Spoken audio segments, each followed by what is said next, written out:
Thank you all for being here. It's another great day in South Carolina, and we're hoping for an even better day on Saturday. Early voting is underway. I have a quick reminder to all South Carolinians. In a general election, you're given a choice. In a primary, you make your choice. Make sure you make the right choice. Make your voices heard today, tomorrow, and on Saturday. Some of you, perhaps a few of you in the media, came here today to see if I'm dropping out of the race. Well, I'm not.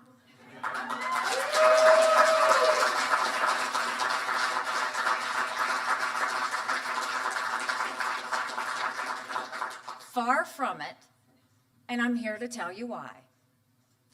I'm running for president because we have a country to save.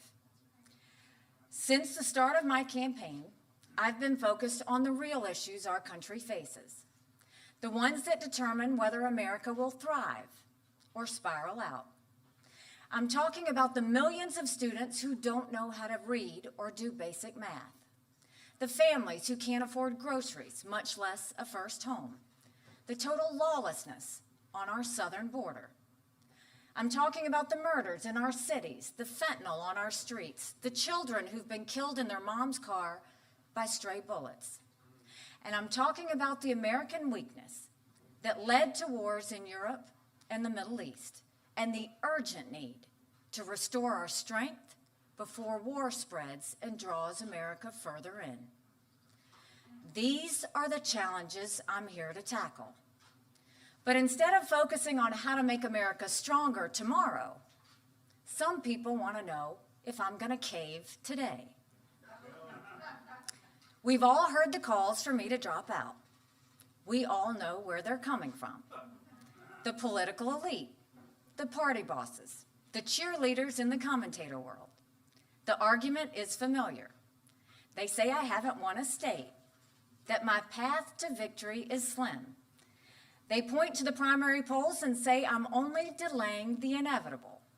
Why keep fighting when the battle was apparently over after Iowa? Look, I get it. In politics, the herd mentality is enormously strong. A lot of Republican politicians have surrendered to it. The pressure on them was way too much. They didn't want to be left out of the club. Of course, many of the same politicians who now publicly embrace Trump privately dread him. They know what a disaster he's been and will continue to be for our party. They're just too afraid to say it out loud. Well, I'm not afraid to say the hard truths out loud. I feel no need to kiss the ring.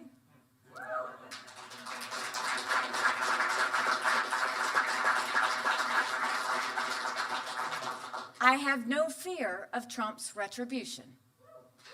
I'm not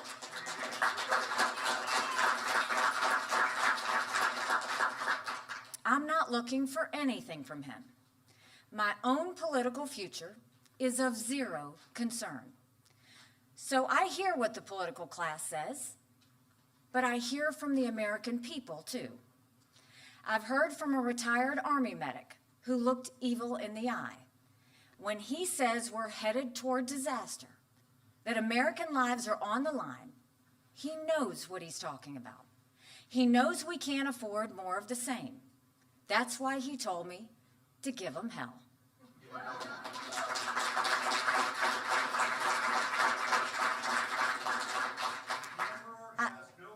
I've heard from a mom who promised to email me every day, and she does. She just wants a return to normalcy. She wants me to keep running for the sake of her 4-year-old son. She hopes he'll see the, quote, America she grew up in, an America that's strong and proud and united in purpose. And I've heard from a high school student who just last week came to hear me speak. She asked me to sign a note to her teacher explaining her absence. After growing up amid the chaos and anger of the last few years, she finally has hope that America will make it if we make the right choice. I'm constantly hearing from Americans like these, hundreds a day, thousands a week, and hundreds of thousands since I declared my candidacy. They see the same polls as me, but more importantly, they have the same belief as me. They believe in America. They believe America can do so much better, that we must do better. And they know when the country's future is on the line, you don't drop out. You keep fighting. In fact, you fight harder than ever.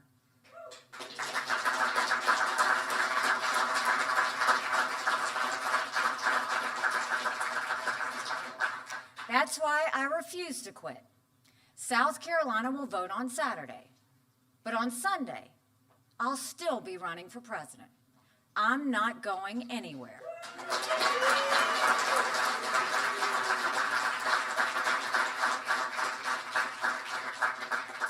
I'm campaigning every day until the last person votes because I believe in a better America and a brighter future for our kids. Nothing good in life comes easy.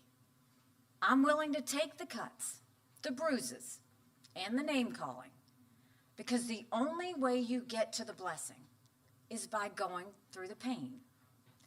Dropping out would be the easy route. I've never taken the easy route.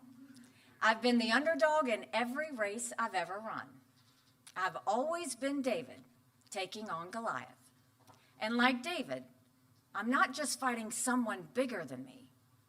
I'm fighting for something bigger than myself. I'm used to people questioning my intentions, so I'll make a few things clear.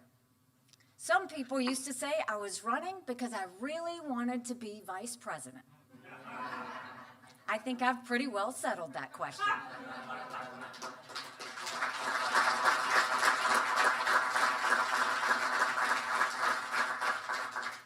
Other people say I'm trying to set up a future presidential run. How does that even work? If I was running for a bogus reason, I would have dropped out a long time ago. The rest of the fellas already did that. They have their own plans. I don't judge them, but I'm still here.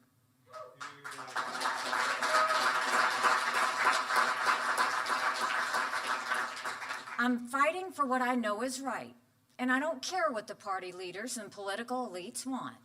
I'll keep fighting until the American people close the door. That day is not today, and it won't be on Saturday, not by a long shot. The presidential primaries have barely begun. Just 3 states have voted. 3. That's it. After this weekend, we'll be at 4. That's not a lot. In the 10 days after South Carolina, another 21 states and territories will vote. People have a right to have their voices heard. And they deserve a real choice, not a Soviet-style election where there's only one candidate and he gets 99% of the vote.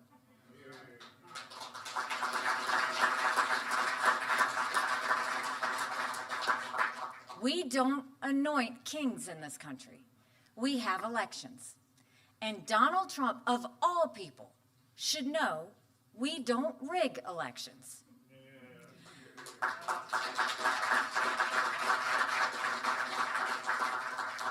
Americans of every belief and background are tired of our national mess. They don't want more chaos and craziness. They worry about a national collapse. If I weren't in the race, we'd be reading the exact same storyline every day until November 5th. There would be widespread reports of Americans suffering from a bad case of Biden-Trump fatigue. And it would be true.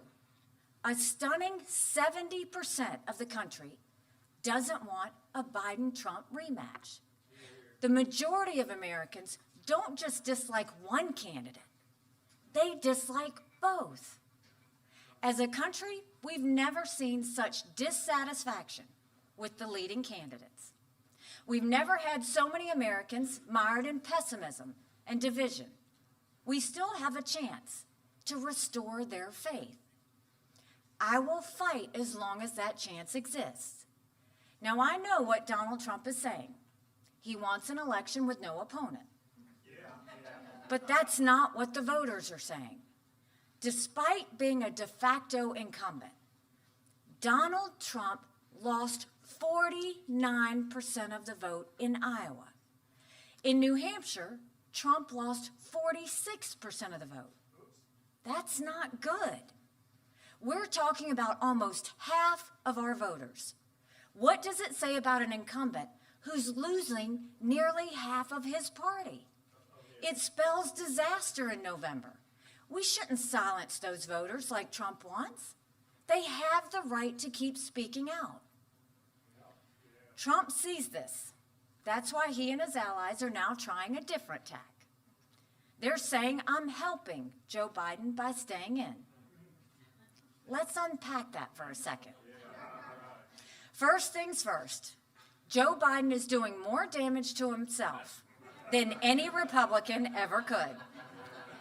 Every time he opens his mouth, he sounds like his mind is closing up shop. The Democrats are getting weaker by holding a coronation for Biden. Republicans will get stronger through a vigorous competition.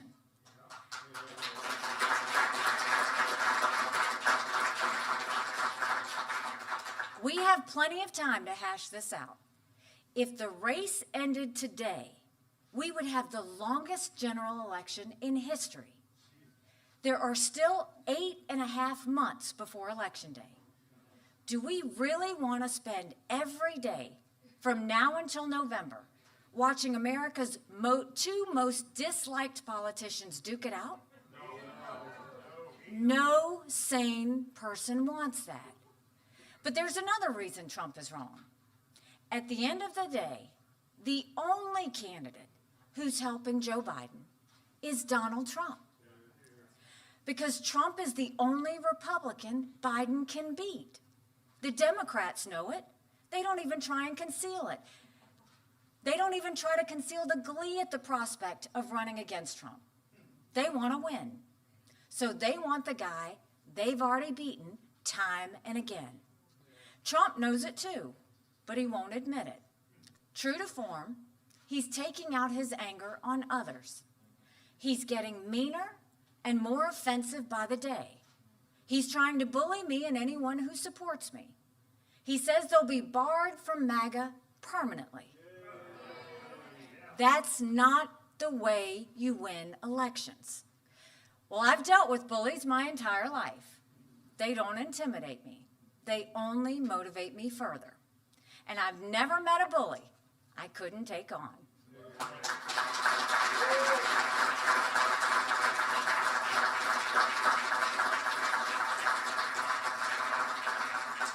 There are those who will try and paint me as never Trump.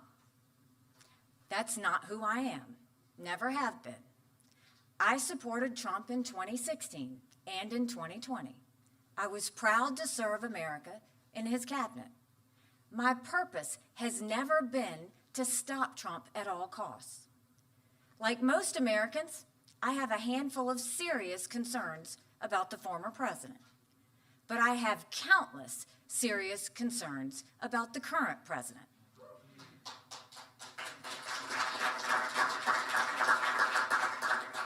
Joe Biden has turned our country upside down. It's not normal for millions of migrants to illegally cross our border without being stopped. It's not normal for our schools to be more focused on gender pronouns than reading and math. It's not normal to have skyrocketing prices and soaring crime. And it's not normal to have wars raging in Europe and the Middle East. All of that is on Joe Biden. But he's not the only one who's replaced normalcy with chaos. Donald Trump has done that too. It's not normal to insult our military heroes and veterans.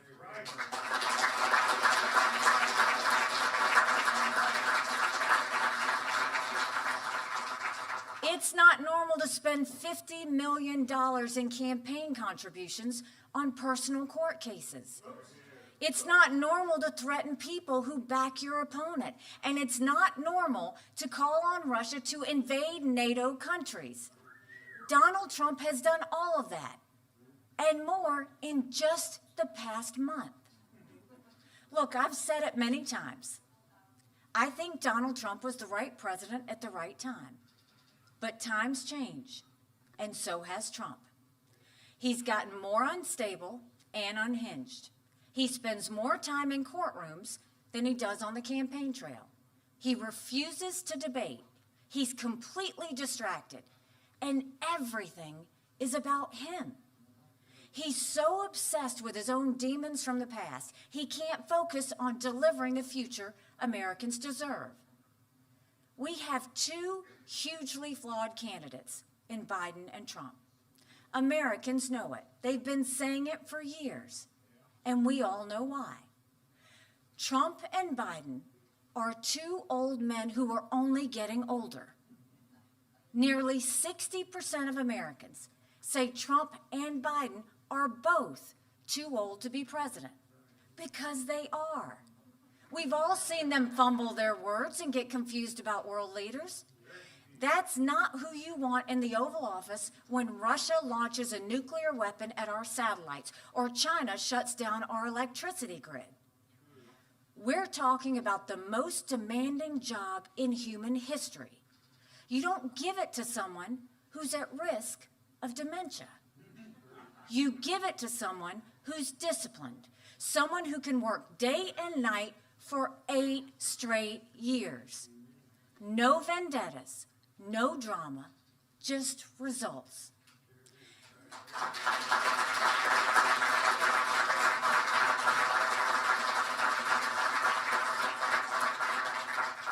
Even if Trump and Biden weren't too old, and again they are, Americans still oppose them because they know what they'll do. They've already done tremendous damage, and they're just getting started. Biden has crippled families with years of inflation.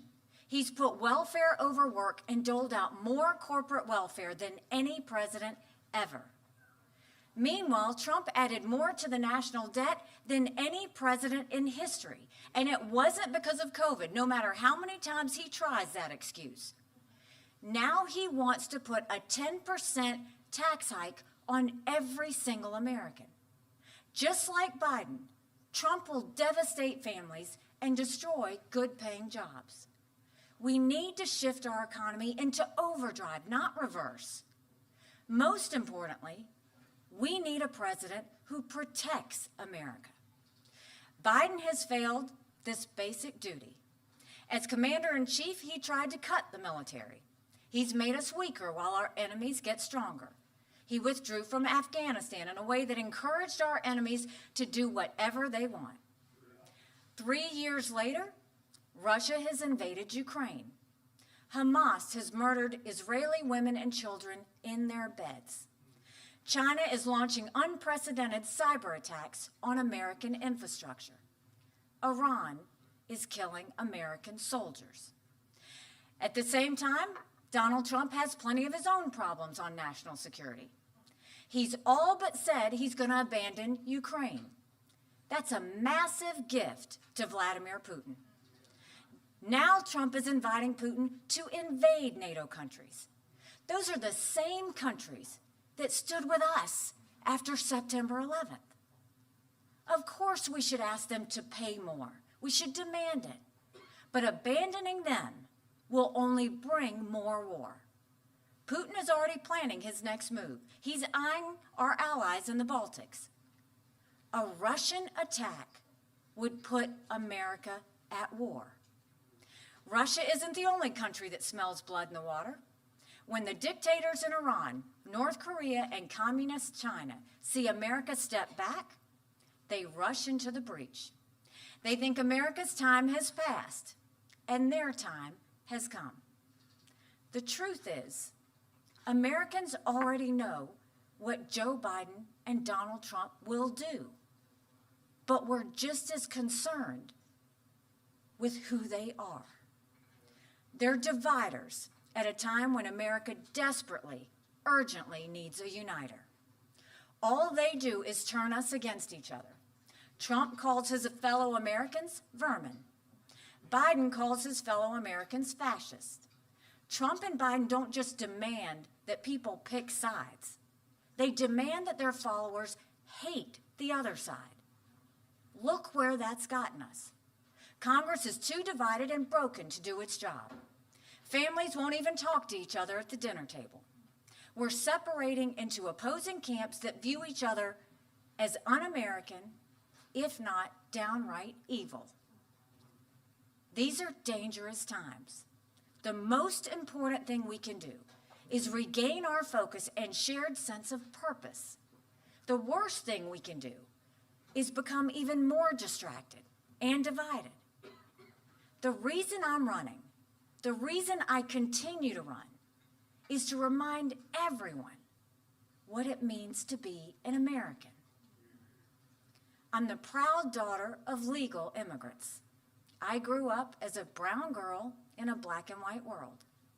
I saw our state move beyond hatred and elect the first female minority governor in American history as a conservative Republican.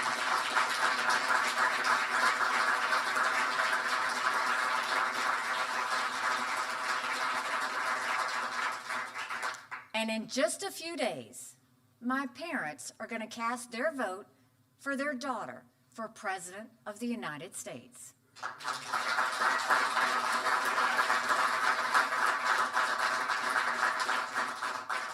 I've thought this week about what that means to them, but I know what it says about our country. In the America I know and love, we disagree strongly, but we do it without hating each other and still have the same shared national purpose. In the America I know and love, we respect freedom, the rule of law. We refuse to use the awesome power of big government to punish those we dislike. And we recognize that America has done more good for more people than any country in the world.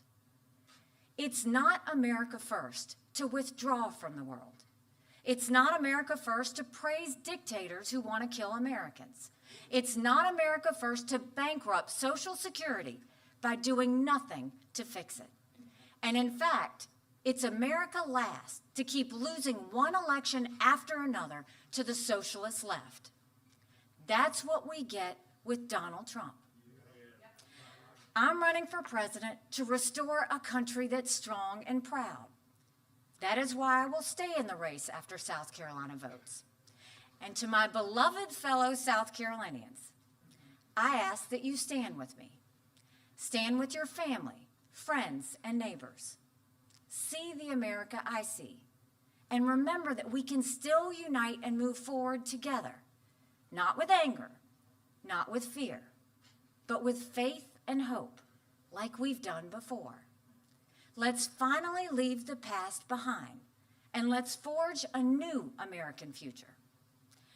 This vision has guided every generation.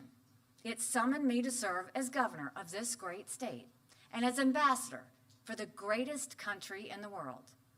And that same vision called my husband to serve in the uniform of the United States. He's a major in the South Carolina Army National Guard.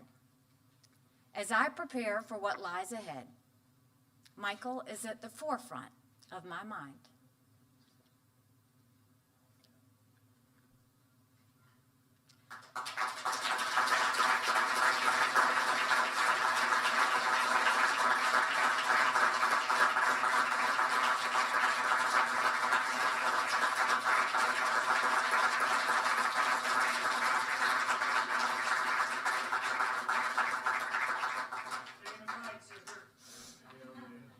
I wish Michael was here today, and I wish our children and I could see him tonight, but we can't.